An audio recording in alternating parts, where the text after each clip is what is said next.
I'm Kirk Evans, Principal Premier Field Engineer with Microsoft. In this section, we'll look at using the SharePoint 2013 Chrome control. The Chrome control enables you to use the navigation header of a specific SharePoint site right into your app without needing to register a server library or use a specific technology or tool. We use the Chrome control to style our app to look like the host web that it is associated with.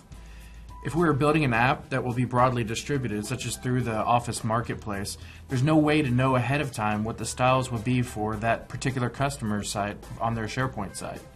So you want your app to look like it's part of their SharePoint site, and that's exactly what the Chrome control allows us to do. We use the styles from the host web in our app.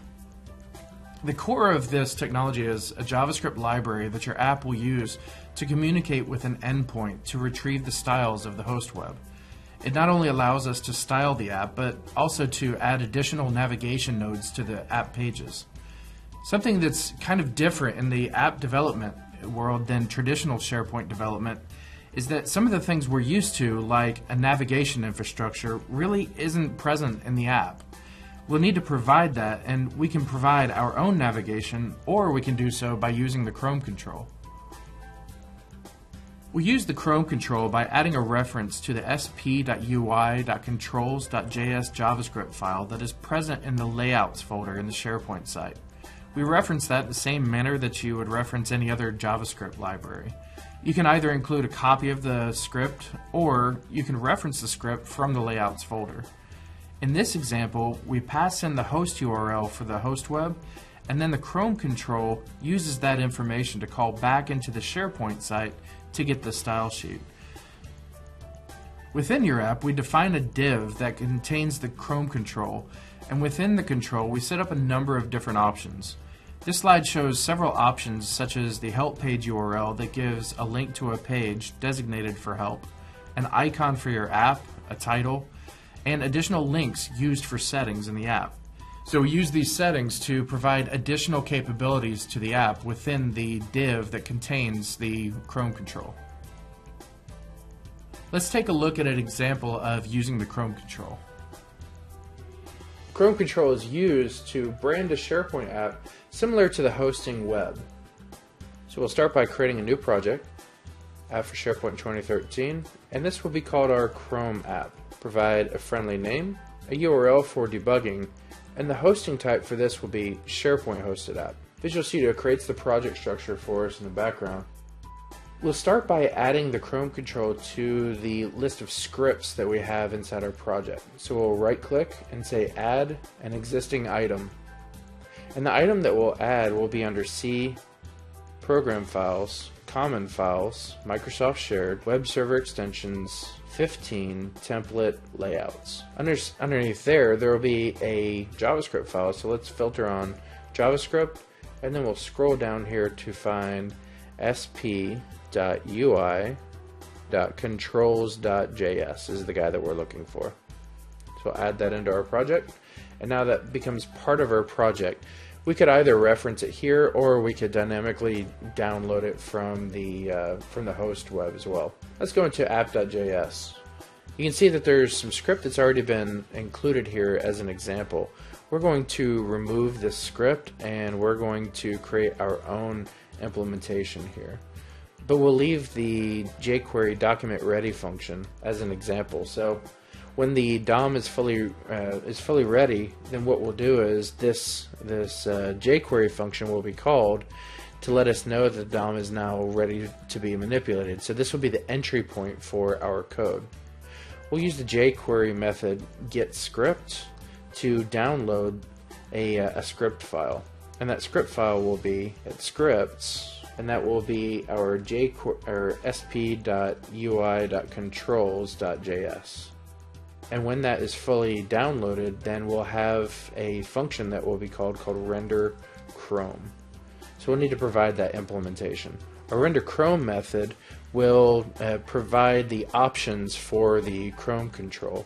So we'll set up a JavaScript object called options, and inside the options object we'll now start to set up some properties of the app. The first option here will be our app icon URL, and that will be images app icon.png. Next we'll set up the app title, and that will be Chrome Control App, the app help page URL, and we'll point that to home.html. Remember that whenever the app is called here, that some query string information was passed to us, such as the host web URL and the app web URL. So we'd like to be able to grab that information and append it as the query string for that home.html. So, I'm sorry, not home, we want help. There we go, help.html. So we'll append document dot, and now since we have the document, we want to access the URL. There we go, so access the URL, and now from the URL, we want to split based on the question mark that is the marker for the query string. So everything to the left is the resource, and everything to the right is the query string. So we'll split based on the query string character, and now we only want everything on the right of that character. So now we have the app help page URL defined. The next thing is we want to set up some settings links. And these links will show whenever we go to the settings icon. And to do that, this will be an array of links. So we'll set up an array, and then each link is defined as a JavaScript object that has two properties. The first property will be the link URL, and the link URL here we'll say is account.html, and we'll use the same trick here for the document URL split. And the second property for this will be the display name for the link, and the display name here will be account settings. We'll want two links, so we'll just copy that and define a new link. And the new link here, instead of account, we'll have this to be contact.html, and this will be contact us. Now that we've defined the settings links, the last thing we'll need to do is let's set up the actual Chrome control itself. New sp.ui.controls.navigation. In that method, we'll actually provide two different properties. The first one will be what is the element that will contain the Chrome control, and we'll set up an element called Chrome control container. And the second is what are the options, and the options is this object that we just defined a moment ago. So we'll provide that as the options. Last, we need to tell it to set visible true, and we're done with the scripting portion. Now let's go back to our page. We have a default.aspx page, and this ASPX page by default already inherits the Chrome control. So what we'd like to do to demonstrate is we'll just delete this page, and we'll just use an HTML page to show that there's no hidden plumbing or anything like that that will provide any benefit. This is just a plain HTML page called home.html, and we have the doc type HTML, so this is going to be an XHTML document. We have the head title, so on the title let's say Chrome Control Demo. And then in the body, we'll need to provide the container for the Chrome control. And that was, if we go back to our script, that was this right here, this Chrome control container. So we'll use that as the ID of the element that will actually contain the Chrome control. And now we referenced the Chrome control script through our app.js script. So we'll need to add a reference to that. App.js, and our script also referenced jQuery script, so let's add in jQuery reference in here as well. And we might also want to add in styles for our app. So if we had any custom styles, we'd just add a reference to the style sheet for our app as well. Last thing is we'd like to provide the body of our app, so rather than type everything out, we'll just paste and kind of walk through what are we showing. The Chrome control will inherit the styles of the host web. So if we set we have a h1 element here, we can use this class MS Accent Text, and we'll be able to use the same styles as the host web, and we'll see that in play in just a moment. We also have the MS Accent text style class for the H2 element, and then we can see what will it look like without any styles. Now, one interesting thing that you'll see whenever we render this page, so let's hit F5 and we'll see that we don't quite get the layout that we expect. So we hit F5 and Visual Studio then installs the app, uploads it, and then it launches the debugger on Internet Explorer. First, you can see we deleted the default.aspx page, so we'll need to change the app to point to that page. So let's go down into the app manifest. The second is, even after we make that page, we'll see that the Chrome control won't quite render as expected. So again, we hit F5, we install the app, upload it, Internet Explorer is launched, and then we'll see that the interface looks not quite as expected. And the reason for this is because I currently have this app is in the intranet zone. And in the intranet zone, the default rendering for this is IE7, which is Quirks mode. And you can see that if we go to the F12 and look at the developer tools, you can see the document mode is in fact IE7 standards mode. And we're using IE10 compat view. And if we change this to use, say, IE8, now the page renders just fine. So if we wanted to then ensure that the Chrome control renders correctly using at least IE8 mode, then we'll need to add that into our page. So let's go into home.html.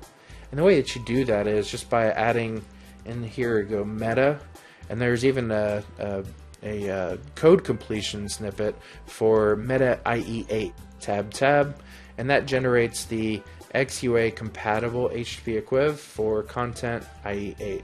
And now when we run, we hit F5, we install the app, and then when the browser is launched, we'll be able to see that in fact it renders correctly with the app icon and the title for our app. So the next thing we'll want to do is add in a few more pages. So that was an example of how we can use that programmatically to be able to use the Chrome control. Now let's see how we can use it declaratively. I'll add in a few new items here. Let's go into web, go into HTML, and we'll call this account HTML, and then I'll copy, paste, and paste. And this one will be contact, and this one will be help. In account.html, let's go to account, call this account settings. And inside here, what we'll want to do is, instead of using our app.js to programmatically load up, use git script, and be able to set the options, all of that programmatically, this time what we'll do is we'll actually directly reference SPUI controls.js. So using that script reference, now what we'll do is we'll set up the Chrome control declaratively. We'll still call it our Chrome control container, and now we'll set some additional properties here. The first property that we'll set will be data-ms-control, and we'll set that equal to sp.ui.controls.navigation, and that will let the Chrome control know that we're going to load that Chrome control into this container, and then we can set the options for that control. And the options here will be a JavaScript object, just like we did previously, and inside that object we'll want to set the properties. The first property we'll need to set is called site URL, and that tells it what is the site that we'll be downloading the Chrome control from, or it actually downloading the theme information from. So the site URL for my example would be http intranet.contoso.com. The next property that we'll set up will be similar to what we did a moment ago in the app.js. We'll actually be able to even reference and just grab all of these right here. So now we have the same thing that we had previously, the app help page URL, the settings links, and then here we'll just get rid of that script, and we'll get rid of this script since we're in the string value for the attribute. So we have account HTML, contact HTML, and now since we've defined the site URL and the help page URL, and also the settings links. Other things we can add are like the app icon URL and the app title. So we'll go back to the app.js, copy those, and paste. So now we have the app title, the app icon URL, page site URL, and settings links. If we scroll down, then we can also ensure that that everything is formatted correctly. So we have the start of the options. We'll go down, there's the settings links, and now finally we see that we do in fact have one extra open bracket there. So this bracket goes to here, and we should be good. Now that we've defined the Chrome control container, now we can define the rest of the visual structure for our page. So I'll just copy some HTML here.